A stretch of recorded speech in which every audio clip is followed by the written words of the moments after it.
vamos para a nossa aula. Fiquem à vontade para comentar ou não, se não gosta, se não discorda, enfim. A gente já tem intimidade suficiente para vocês saberem, né? Que eu sou bem tranquila, bem de boas, que dá para a gente comentar sobre essas coisas. Mas vamos falar aqui sobre as nossas. Continuando aqui o nosso conteúdo, né? Sobre Revolução Francesa, que nós começamos na aula passada e vamos concluir agora, certo? E se der tempo a gente fala sobre Revolução Industrial, mas eu acho que vai ficar muita informação, que eu sou, né, contrário. Mas vamos lá, podemos ir fases da Revolução, lembrando que na aula passada nós vimos as causas da Revolução, principalmente o que levou a França a esse colapso, em que ela vai chegar no ano de 1789, em que estoura a Revolução. Vimos quem são os protagonistas, vimos principalmente quem compõe o grupo dos revolucionários, certo? Só lembrando aqui para quem não lembra, né, sobre esse simbolismo, sobre quem são esses grupos, né, os girondinos, os jacobinos, o centrão, né, o famoso centrão, o pântano e a planície, são protagonistas que vão realmente ter a mesma vontade relacionada à revolução, que é acabar com as instituições do antigo regime, mas vão ter visões diferentes de como isso deve acontecer. Então, se um dia cair para vocês refletirem sobre o que esses grupos podem convergir em termos de visões relacionadas à Revolução Francesa, está exatamente esse ponto em que eles vão concordar com relação à necessidade que se tem de se desconstruir as instituições do antigo regime para uma construção de instituições mais liberais, instituições mais inseridas no contexto do iluminismo. O que eles vão divergir, que é muito claro ao longo da Revolução, é como isso deve acontecer. Há prioridades diferentes para os diferentes grupos que compõem o antigo terceiro Estado. Agora não existe mais terceiro Estado. Então, por isso que essa primeira fase da Revolução, especificamente a fase 1, a fase moderada, a fase da Assembleia, a era das instituições, ela tem vários nomes em várias didáticas diferentes da história, mas eu gosto muito do título que é dado pelo Eric Hobsbawm, que é o historiador que eu uso como base para muitas das minhas aulas, que é a Era das Instituições. Por quê? Essa primeira fase da Revolução Francesa, ela vai ser justamente, vocês lembram que eu fiz um comparativo a vocês do que era a Revolução com a reforma de uma casa muito antiga, né, condenada. Então, essa primeira fase, essa fase moderada, ela se enquadra neste primeiro momento da reforma da casa, que é derrubar a casa antiga para a construção de uma nova, certo?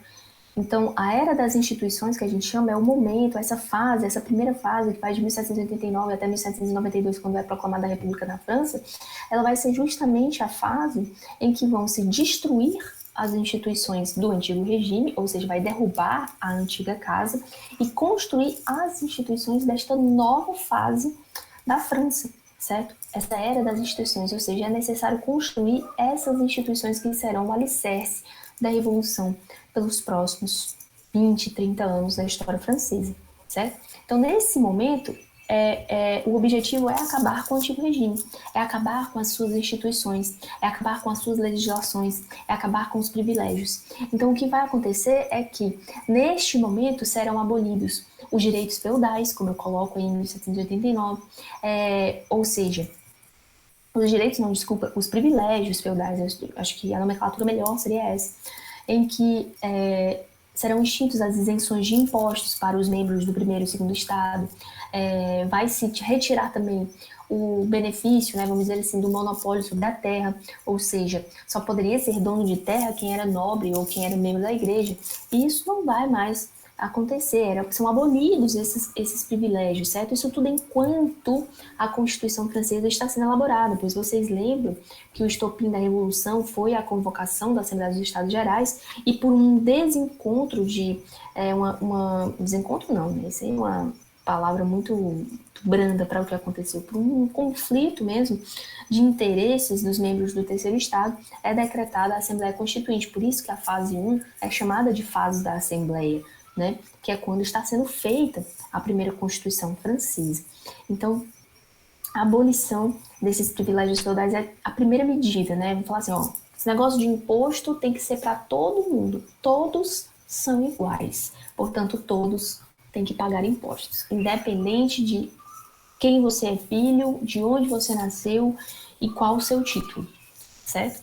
Outra coisa que vai acontecer bastante que eu acabei, né, cronologicamente pulando, mas enfim, é que paralelo ao que está acontecendo em Paris, né, em Versailles especificamente, que é onde está sendo feita a Assembleia, acontece nos campos franceses, no interior da França, o chamado Grande Medo, que é justamente os camponeses, que também eram membros do Terceiro Estado, vão se aproveitar deste clima de turbilhão que o país está sofrendo e vão acabar queimando documentos civis, atacando castelos, matando membros da nobreza, o que vai causar também uma grande evasão de nobres das terras da França para a Áustria, para os principados germânicos, para a própria Espanha.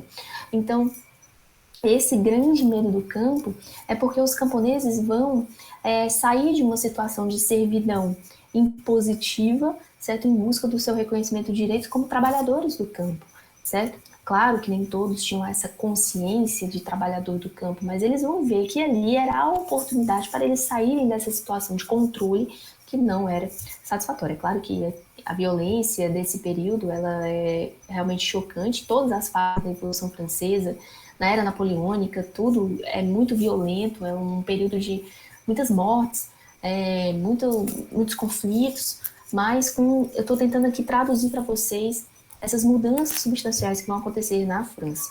Então, em 1789 acontecem várias coisas, né? O início da Assembleia Constituinte, a abolição dos privilégios feudais, a Declaração dos Direitos do Homem e do Cidadão também vai ser lançado em 1789. Essa declaração, gente, para fins históricos, ela é o nascimento oficial, tem-se oficialmente o nascimento dos direitos humanos a partir desta declaração. Esta declaração é um documento base hoje para os códigos civis do Ocidente e do Oriente, também estão se adequando, há mais ou menos uns 2 séculos estão se adequando à Declaração dos Direitos do Homem e do Cidadão. É o primeiro documento, vamos dizer assim, ocidental, do direito ocidental, ao qual nós baseamos, né, o entendimento de muitas das nossas legislações, não só aqui no Brasil, mas em todos os ordenamentos jurídicos de países do Ocidente. É neste documento que vai estar reconhecido os direitos fundamentais, certo? Os direitos básicos do que é ser um ser humano, certo? Do que é estar vivo e ter direitos. É o reconhecimento dos primeiros direitos fundamentais. Lembrando que direitos fundamentais e direitos humanos são sinônimos, você pode utilizá-los como você quiser, tá? Então são direitos como, por exemplo, a igualdade jurídica, certo? Todos são iguais. Não tem esse negócio de primeiro, segundo, terceiro, nada disso. Todos somos iguais. Não há diferenciação por nascimento, não há diferenciação por raça, não há diferenciação por nada, certo? Aqui no caso, neste momento, ainda não temos essa especificidade de uma não diferenciação por raça, gênero, cor. Aqui, especificamente, se retira o privilégio do nascimento e põe-se que todos são iguais, independente de em qual classe você nasceu, de qual é a sua família. A aplicação da lei será a mesma para todos, certo? É também reconhecido o direito fundamental da propriedade privada, obviamente, certo? É de se respeitar a propriedade privada, a sua casa, os seus pertences, devem ser respeitados o direito à liberdade e o direito a se rebelar, certo? A liberdade, porque esse reconhecimento de direitos é exatamente um reflexo das privações, vamos dizer assim, de direitos que o absolutismo tinha por cima da sua própria população. Né? Durante o absolutismo, a legislação, a execução das leis era toda feita a partir das vontades dos monarcas, certo?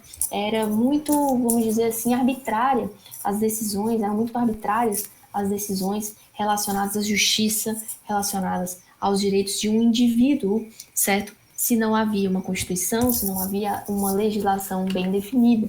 Então, os direitos humanos, esses direitos reconhecidos nessa declaração, eles vão pôr no ordenamento oficial o reconhecimento dessas ideias básicas do que é ser um humano, certo? Da mesma forma, contribuindo para esse, vamos dizer assim, essa igualdade entre a sociedade, vai acontecer a Constituição Civil do Clero.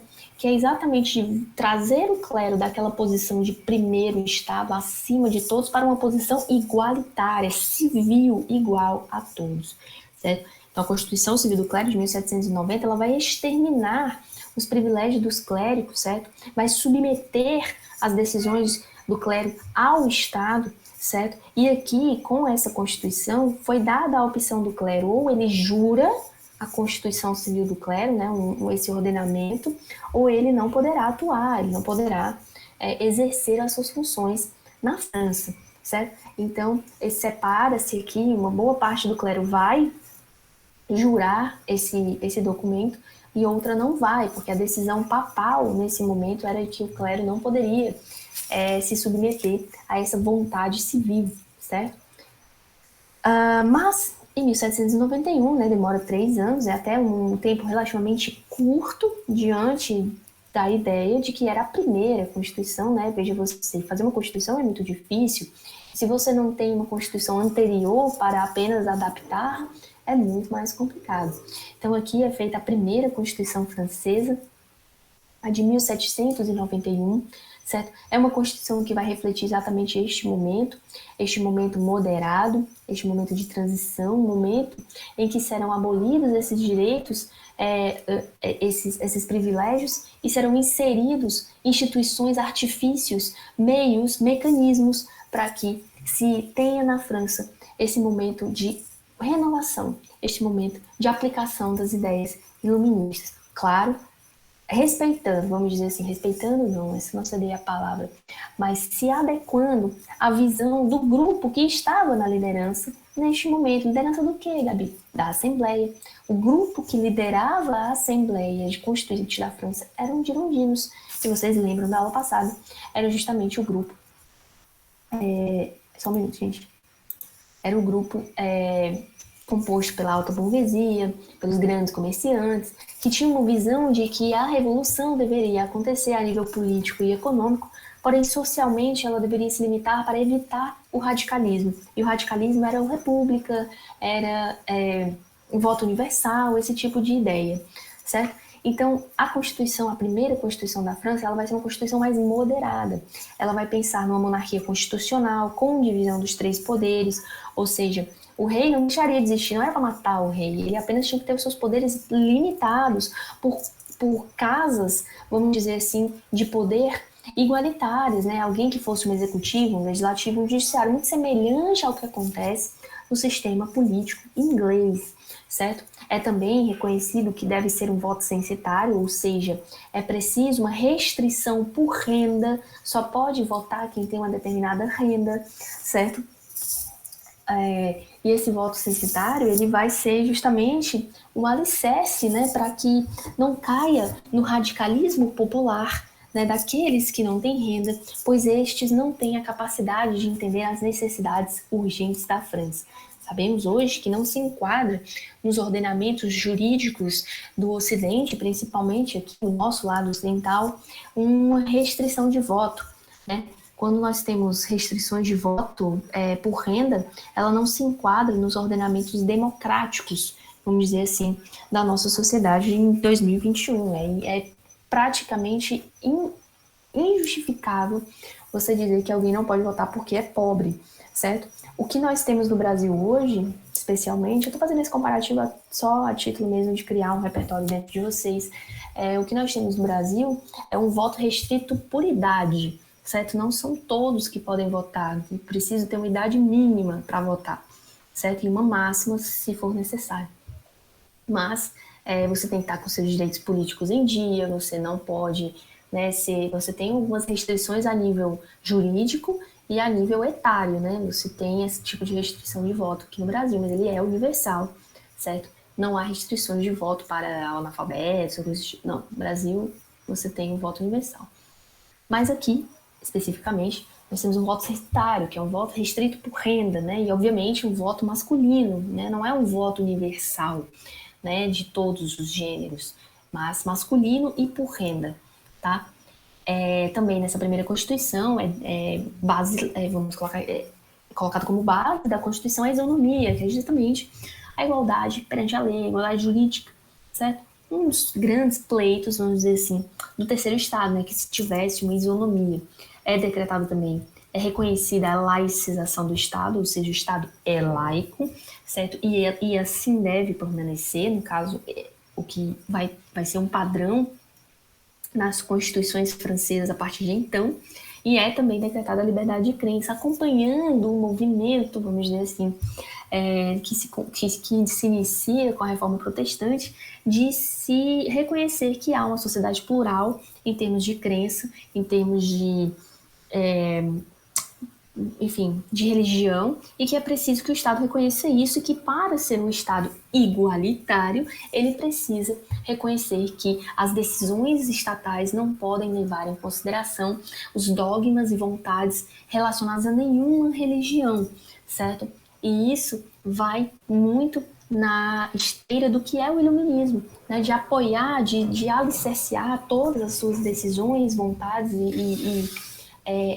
ordenamentos a partir de uma lógica racional. Certo? Então, também os estados ocidentais hoje são laicos, certo? Pelo menos em teoria.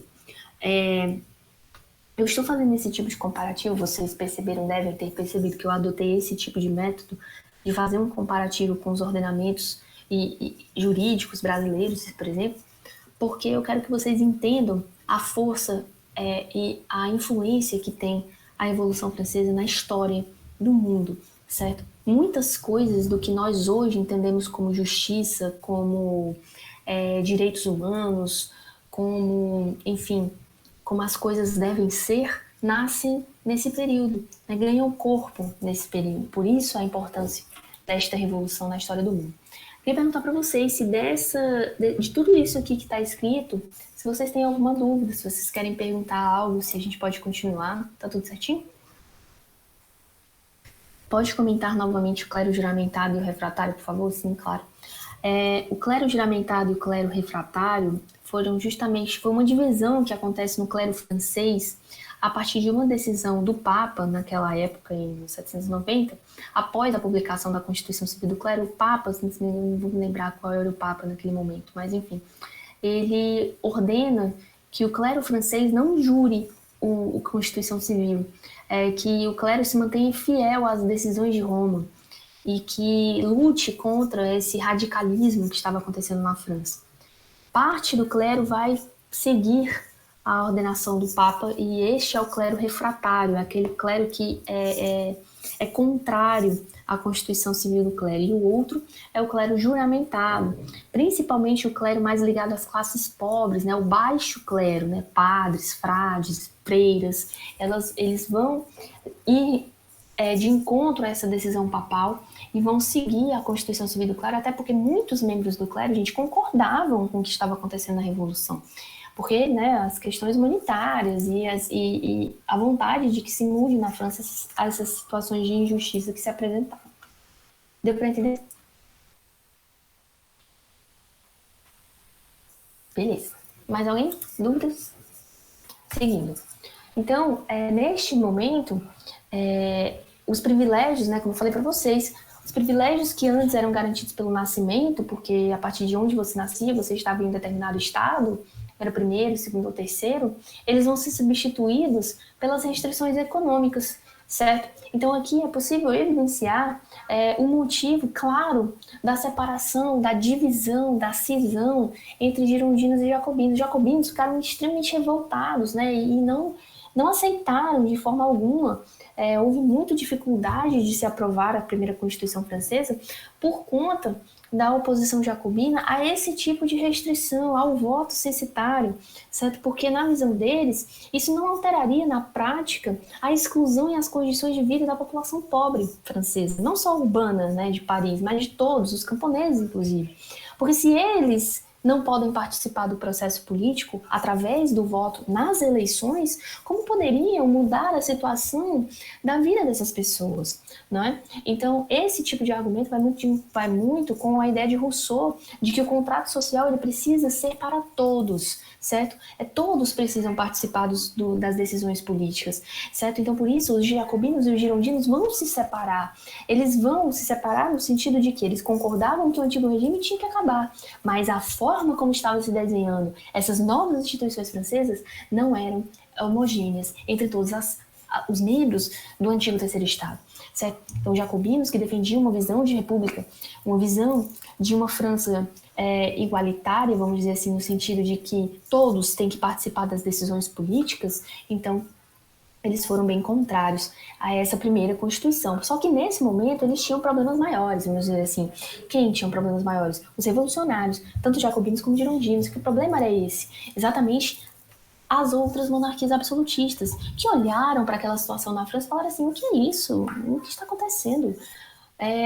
Como pode esta população se revoltar contra decisões do rei, certo? Então, Áustria, Prússia, principalmente, vão formar uma coalizão contra a França e vão ameaçar, vão enviar ofícios de ameaça, vão enviar tropas para as fronteiras, vão de fato até tentar fazer uma transação, uma forma da família real, o rei Luís XVI e sua família, que eles fujam da França, né? Porque enquanto tudo isso estava acontecendo, o rei e a família real ficaram presos no castelo.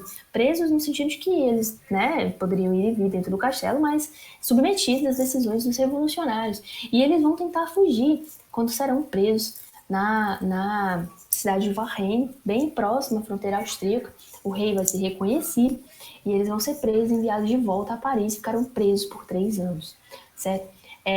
E nesse momento, na prisão de Luís XVI, os girondinos até vão perder um pouco do apoio pela monarquia constitucional, porque fica muito claro que o rei não queria essa situação, né? Eles disseram assim, você quer que a gente só limite o poder dele? Olha o que ele estava tentando fazer. Ele estava tentando ir até a Áustria, para os nossos inimigos, fazer guerra contra nós. Esse cara é um traidor. Então, o discurso contra o rei, ele começa a se inflar dentro da sociedade francesa. E aí, em abril de 1792, a própria França vai declarar guerra à Áustria e à Prússia devido a essas ameaças, certo? E aí, naquela época, era muito fácil deduzir que a França iria levar uma coça da Áustria e da Prússia, porque a França era revolucionária, quebrada, acima de tudo a França estava quebrada, lembrem-se disso, foi o motivo da Revolução e ainda não se recuperou. Mas e o exército da Áustria e da Prússia eram os outros exércitos mais poderosos do continente europeu, depois do exército da própria França. Então, esse exército contra-revolucionário, vamos dizer assim, contrário à expansão dessa ideia iluminista que estava sendo concretizada, que estava sendo formalizada pela França revolucionária, certo? Então, contava com o apoio da nobreza, que estava imigrada, contava com o apoio do clero refratário, certo? Então, era de se esperar, se você fosse fazer uma aposta naquela época, que a França ia perder. Só que o que acontece, gente? Nesse momento é quando, na verdade, os historiadores consideram que surge o movimento, o nacionalismo da França revolucionária, certo? Vai se aumentar a aversão à monarquia, principalmente depois da traição do rei, vai se aumentar o republicanismo na França. A república vai ganhar muita força, a ideia jacobina de república. E os jacobinos, como eram muito próximos da população mais pobre, muito próximos de camponeses, eles vão formar essas comunas insurrecionais, tanto em Paris como em outras cidades, em que eles vão inflar a população, gente, em que eles vão dizer, se você quer que a gente continue sendo livres, você vai pegar em armas e você vai defender a França, porque a França é a revolução. E a revolução só se sustenta se você for defendê-la contra esses invasores, contra essas monarquias, contra esses reis, esses nobres, esses clérigos que querem acabar com os nossos direitos, certo? Então esse discurso, gente, vai ser levado em várias cidades da França, nas ruas da França, e a população vai sair. Gente, o exército revolucionário da França não era formado por soldados de formação, mas por pessoas que queriam manter firme o ideário revolucionário. E é aqui que surge a Marseillaise, ou La Marseillaise, que é o hino da França atual. Se vocês tiverem a oportunidade, eu dou sempre essa dica. Depois dessa aula, escute o hino da França. Se você tiver curiosidade. Eu coloquei aqui parte da letra para que vocês entendam. É possível que se faça um tipo de questão de interpretação sobre o hino francês, em que eles inflamam de fato a população a pegar as armas, né? Quando fala as armas, cidadãos, formai vossos batalhões, para defender justamente contra essa guerra. E eles ganham, gente, eles ganham a guerra, justamente porque era tudo ou nada para eles, certo? Para todos, certo? Então, quando eles ganham a guerra, só para que vocês não percam aqui o fio da meada, quando eles ganham a guerra, eles conseguem vencer, resistir à tentativa de invasão da Áustria e da Prússia. Quem é que está em evidência? Qual é o grupo dentro do grupo revolucionário? Quem está em evidência? Os jacobinos, pessoal. São eles que estão em evidência. São os líderes jacobinos. É Robespierre, é Marat, é Danton que estão em evidência.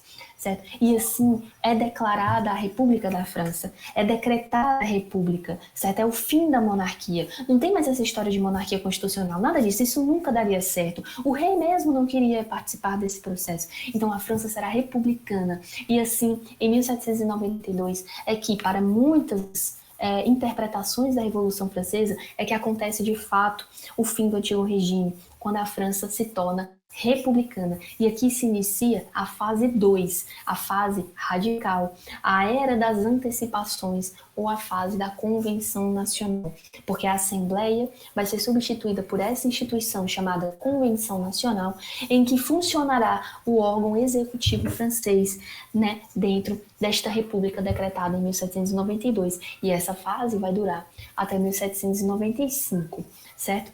Mas antes, né, para a gente ir com calma, eu quero saber se vocês têm alguma dúvida sobre essa primeira fase da Revolução Francesa que nós comentamos aqui e a ascensão do grupo jacobino como uma liderança da Revolução.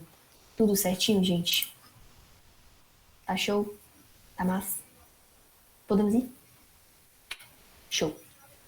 Então, continuando aqui nessa fase 2, né, segunda fase radical de Convenção Nacional ou Era das Antecipações, como eu expliquei na fase 1, o que era a Era das Instituições, eu também adoro essa explicação de Era das Antecipações. Vocês sabem que, né, já perceberam que eu tenho um pequeno probleminha, eu sou um pouquinho nerd com história, não é à toa que dou aula sobre isso, né, por puro hobby, gente, só um hobby para mim, isso aqui, né, só desabafando com vocês.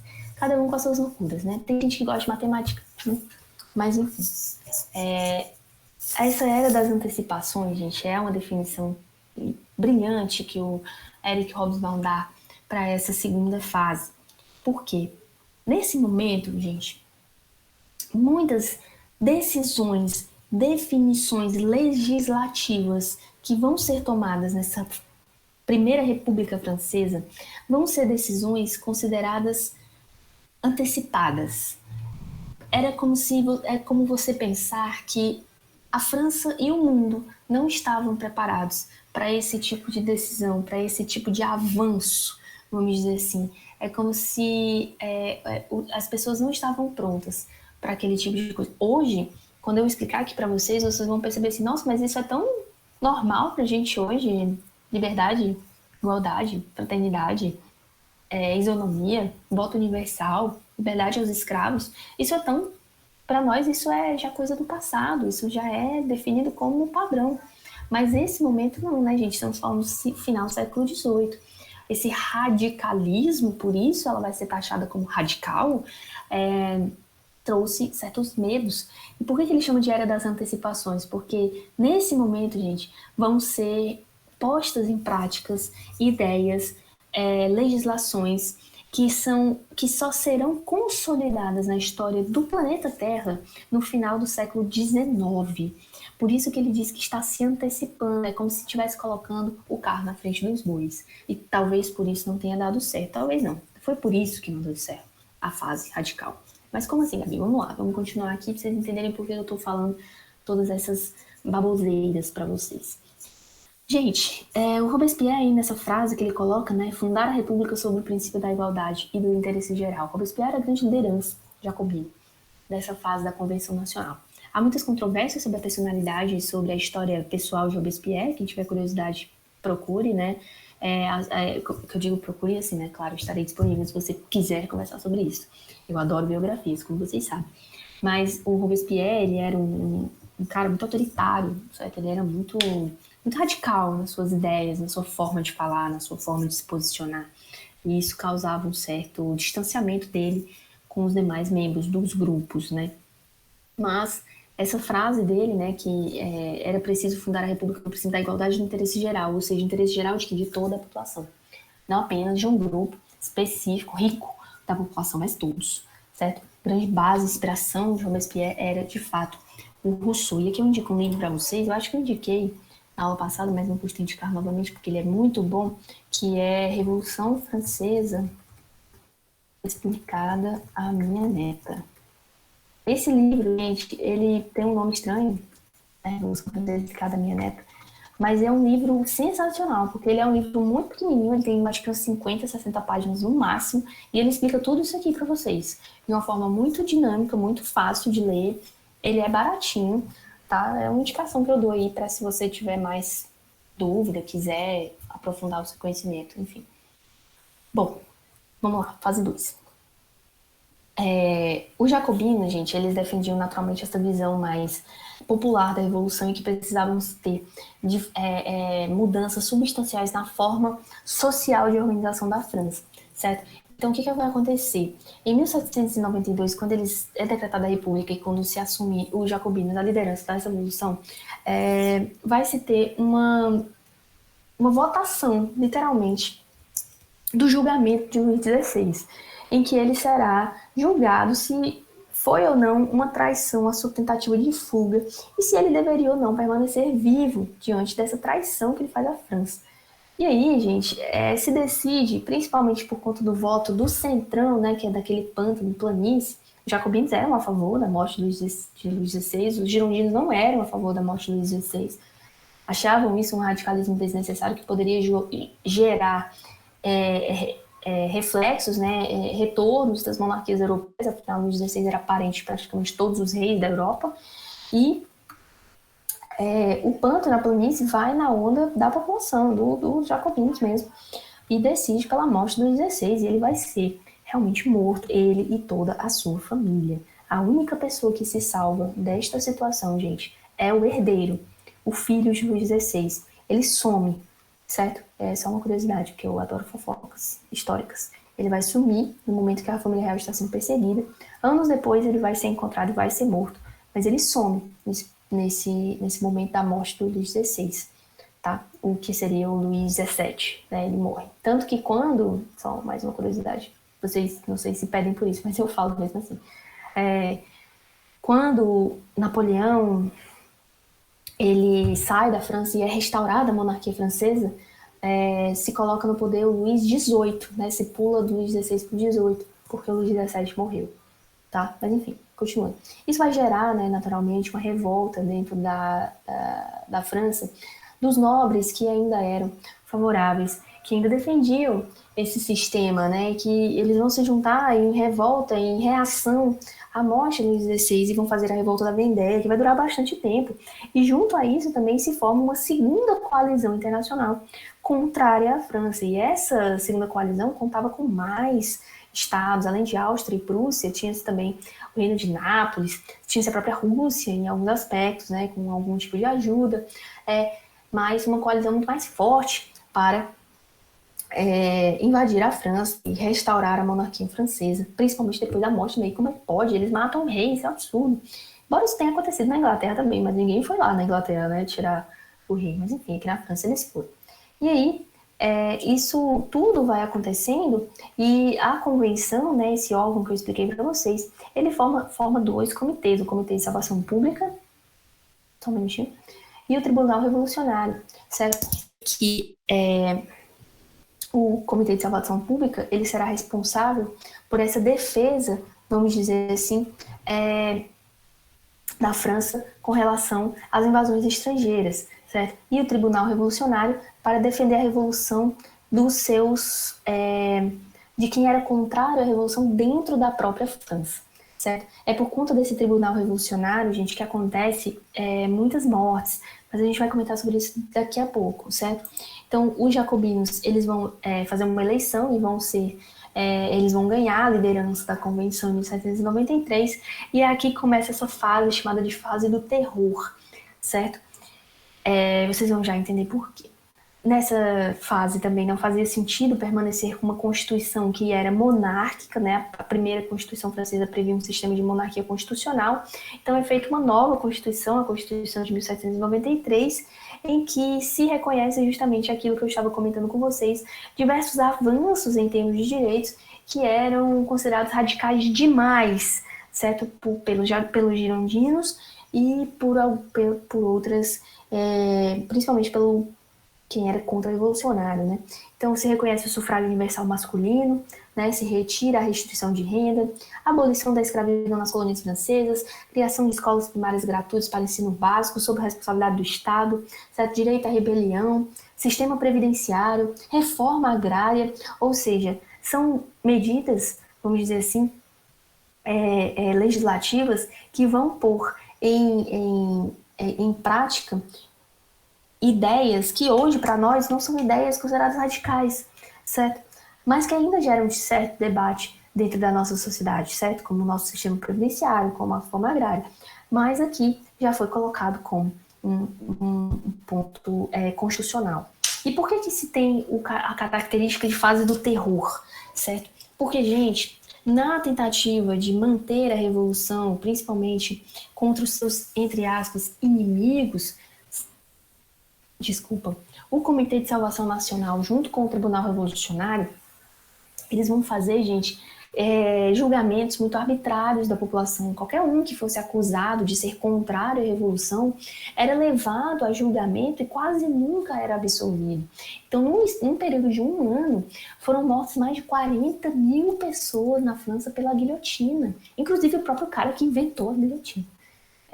Então foi uma fase de muito terrorismo, de muito medo, de muita perseguição, de muito autoritarismo, principalmente por conta da personalidade de Robespierre que estava à frente, certo? Então essa radicalização, esse terror revolucionário, inclusive, gente, uma radicalização cultural. Nesse período de um ano, vai ser mudado o calendário francês, os nomes dos dias da semana, os nomes dos meses, vai se extinguir tudo que não fosse criado a partir deste momento revolucionário, certo? Então, vai ser realmente um período de muita radicalização em termos de ideias e práticas violentas de se combater esses inimigos da revolução. De fato, existiam pessoas contrárias à revolução, mas vamos refletir aqui só, fazer um comentário brevemente como meu dever como professora.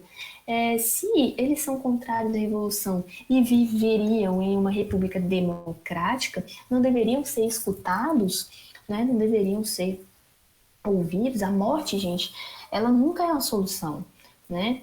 A gente precisa evoluir enquanto humanidade de não pensar que nós temos que tirar a vida das outras pessoas, independente do que elas tenham feito, né? Por conta desse tipo de ideia que a gente continua se matando por aí. E não é bem por aí o caminho, né? Essas guerras que fazem a gente se matar, tanto guerras contra o tráfico, guerra, enfim, país contra país, isso nunca levou ninguém a nenhum tipo de avanço em termos sociais. Mas, enfim, né? O que vai acontecer voltando aqui, a professora divagou brevemente, mas voltando. Esse terror revolucionário, essa radicalização vai se somar a um agravamento da crise econômica, porque, gente, eu estou falando aqui já do ano de 1795, 94, 95, já vai fazer quase 10 anos da Revolução e não teve uma mudança substancial na economia francesa que a fizesse se recuperar dos anos de crise que já estava mal anteriormente, certo?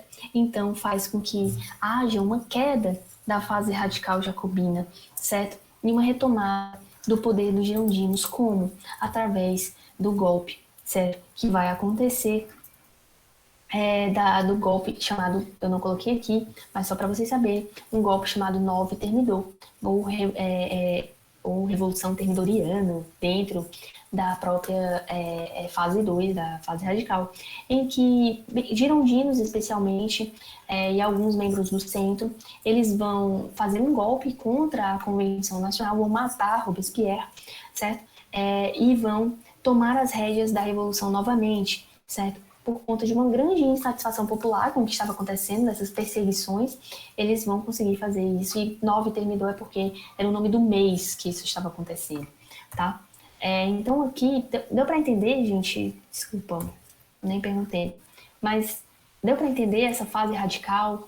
Por que ela é entendida como era das antecipações? Por que mataram o rei? A Constituição e o terror, por que tinha essa ideia de terror? Tranquilo? Beleza. Então, considerando que aquele período foi considerado muito radical, essa fase 3, a última fase que eu vou explicar aqui para vocês hoje, certo? Ela vai ser considerada uma fase mais conservadora. É a fase do famoso diretório, ou era das consolidações. E aí, explicando novamente porque tem esse nome de era, é a era das consolidações, porque aqui, nesta fase e na fase napoleônica, certo? Será consolidado a ideia vencedora de como a revolução deve acontecer. É como vocês pensarem, gente, que finalmente eles decidiram qual era o projeto de arquiteto que vai reformar a casa. E era o projeto girondino, era o projeto burguês, o projeto da elite, certo? Então essa fase do diretório, ela vai ser a fase da consolidação do projeto burguês inicial, que era qual? Uma reforma política, uma reforma econômica, porém socialmente ainda será deixado de lado, vamos dizer assim, não será incluído a população pobre, certo? Os mais pobres, tá? Então, por quê? Qual é a justificativa que eles estão vendo?